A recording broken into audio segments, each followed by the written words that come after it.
Good morning guys! Ito naman tayo. March 1. Thank you Lord sa tanan nga ginahatag mo sa amon nga blessing. Kag thank you gid Lord nga wala mo kami ginapabayan.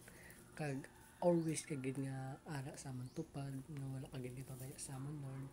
Thank you sa tanan Lord kay ara ka gid pirmi sa amon nga gagabay sa amon. Tali Lord, ipalayo mo lang kami sa mga panulay, sa mga masakit, kag sa mga disgrasya Lord. Tali Lord, tagaan mo kami permi alo-alo nga blessing nga maabot sa amon.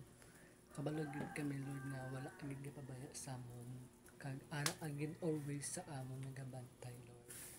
Thank you sa gihatag mga adlaw nga maayo kag manamit nga adlaw nga kanami sa simpo nga gihatag mo sa amon Lord.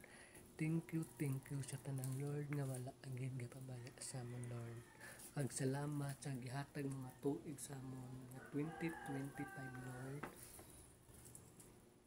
Thank you gid Lord nga wala agid gapabaya sa amon kag tani Lord arang di walang kami pagpabayan kag tagaan mo lang kami maayong lawas sa mga partner kag ipayo mo lang kami sa mga masakit sa mga panulay kag sa mga tao nga basa o mga tao nga ano sa amin Lord ga judge pero okay lang na sa amin Lord kay hindi man ko Lord pero laban lang kami Lord di kami magsusuko kay kabalo ko Lord nga ara agad sa amon tugpad kay ikaw gid kam dahil bato sa amon nga hindi kami mapaperde sa mga tao nga judge sa amon Lord.